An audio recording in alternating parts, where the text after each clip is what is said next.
Article 26. De la distinction des aliments.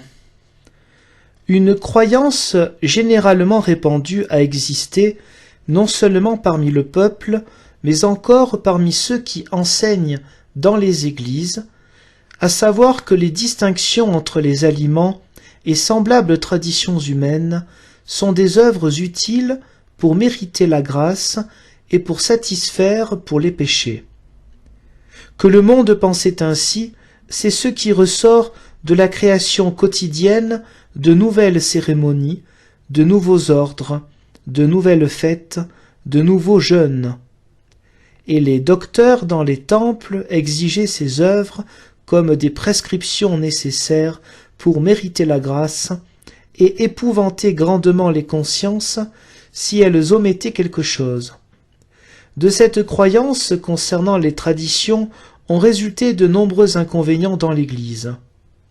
Premièrement, la doctrine de la grâce et la justification par la foi ont été obscurcies, elles qui constituent la partie principale de l'Évangile et qui doivent nécessairement s'élever et dominer au plus haut point dans l'Église, afin qu'on connaisse bien le mérite du Christ et qu'on situe très au-dessus des œuvres et au-dessus de tous les autres rites, la foi qui croit que les péchés sont remis à cause du Christ. C'est pourquoi Paul, lui aussi, fait les plus grands efforts à ce sujet. Il repousse la loi et les traditions humaines pour montrer que la justice chrétienne est quelque chose d'autre que les œuvres de ce genre, c'est-à-dire une foi qui croit que nous sommes reçus en grâce à cause du Christ. Or cette doctrine de Paul a été presque entièrement étouffée au moyen de traditions qui ont donné naissance à la conviction qu'il faut mériter la grâce et la justice, au moyen de distinctions entre des aliments et des rites similaires. Dans la pénitence, on ne faisait nullement mention de la foi, on proposait uniquement ses œuvres satisfactoires, en pensant qu'en elles résidait la pénitence entière. Deuxièmement, ces traditions ont obscurci les préceptes de Dieu, car on les a mises bien au-dessus d'eux. On pensait que le christianisme entier consistait dans l'observation de fêtes, de rites, de jeûnes, de vêtements déterminés. Ces pratiques étaient dotées du titre honorifique le plus digne d'estime, à savoir qu'elles constituaient la vie spirituelle et la vie parfaite. Cependant, on ne tenait aucun compte de ce que Dieu ordonne à chacun d'agir selon sa vocation, de ce que le père de famille prenait soin de ses rejetons, et de ce que la mère enfantait, et de ce que le prince gouvernait son état. On pensait que c'étaient des œuvres séculières et imparfaites, et très inférieures à ces brillantes pratiques-là. Et cette erreur tourmentait grandement la conscience des croyants. Ils souffraient d'être sous l'emprise d'un état de vie imparfait, dans le mariage, dans l'exercice du pouvoir ou dans d'autres fonctions civiles. Ils admiraient les moines et ceux qui leur ressemblent, et pensaient à tort que les pratiques de ces gens-là plaisent davantage à Dieu. Troisièmement, les traditions ont causé de grands dangers pour les consciences, car il était impossible de les observer toutes, et pourtant les gens pensaient que ces pratiques étaient des cultes nécessaires. Gerson écrit que beaucoup sont tombés dans le désespoir, que quelques-uns même se sont donné la mort pour avoir pensé qu'ils ne pouvaient satisfaire aux traditions.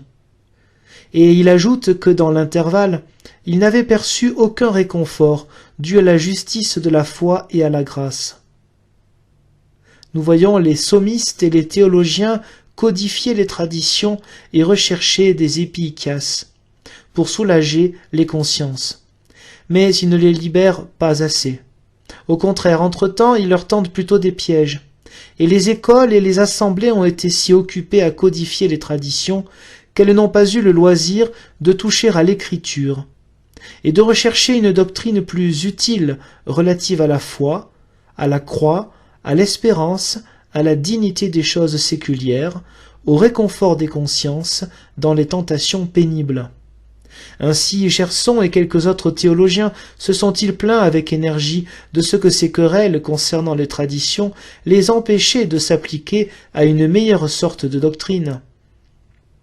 Augustin, lui aussi, défend d'accabler les consciences par des pratiques de ce genre, et met sagement Januarius en garde, afin qu'il sache qu'il faut les observer sans marquer entre elles de différence. Telles sont en effet ses propres paroles. C'est pourquoi les nôtres ne doivent pas donner l'impression d'avoir pris en main cette cause avec témérité ou par haine des évêques, comme certains les soupçonnent à tort. Grande a été la nécessité de mettre les églises en garde contre ces erreurs issues d'une mauvaise compréhension des traditions. L'Évangile en effet impose l'obligation d'insister dans l'Église sur la doctrine relative à la grâce et à la justification par la foi, que malgré tout on ne saurait comprendre si l'on pense mériter la grâce au moyen de pratiques de son choix. Ainsi donc, ils ont enseigné qu'en observant les traditions humaines, on ne peut mériter la grâce ou satisfaire pour les péchés. Aussi ne faut-il pas penser que des pratiques de ce genre constituent un culte indispensable. Ils ajoutent à cela des témoignages tirés de l'Écriture. Le Christ, dans Matthieu 15, excuse les apôtres, qui n'avaient pas observé la tradition usuelle, laquelle pourtant semblait occuper une place centrale et être apparentée au baptême selon la loi. Et il dit « C'est en vain qu'ils m'honorent par des préceptes humains. » Donc il n'exige pas un culte qui n'ait d'aucun secours. Et il ajoute peu après « Tout ce qui entre dans la bouche ne souille pas l'homme. » De même dans Romains 14, le royaume de Dieu n'est pas affaire de nourriture ou de boisson. Dans Colossiens 2, que personne ne vous juge quant à la nourriture, la boisson, le sabbat ou un jour de fête.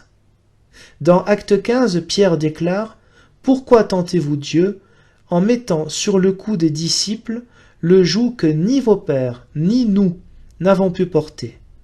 Au contraire, c'est par la grâce de notre Seigneur Jésus-Christ que nous croyons être sauvés de la même manière qu'eux. »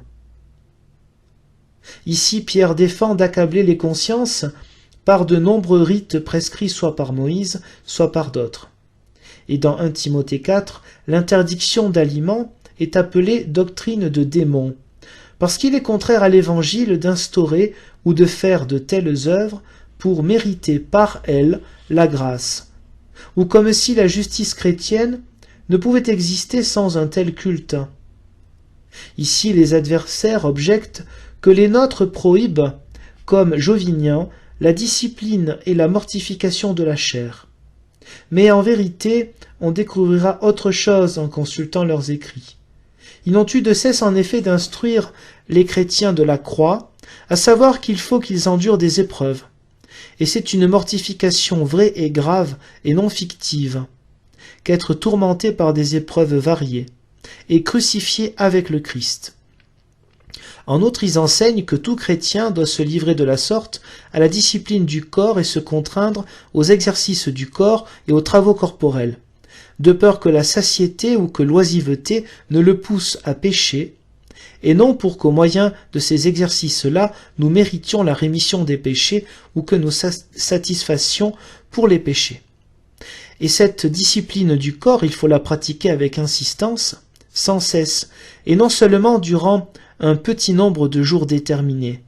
C'est ainsi que le Christ prescrit « Prenez garde, de crainte que vos cœurs ne soient appesantis par la gloutonnerie. » De même, ce genre de démon n'est pas jeté dehors sinon par le jeûne et la prière.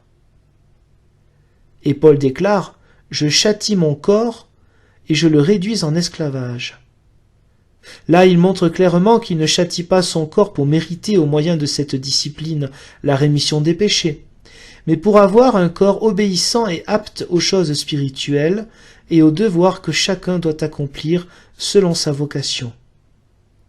Aussi, ce ne sont pas les jeûnes eux-mêmes qui sont condamnés, mais les traditions qui prescrivent des jours précis, des aliments déterminés, au péril des consciences, comme si des œuvres de ce genre étaient des cultes indispensables.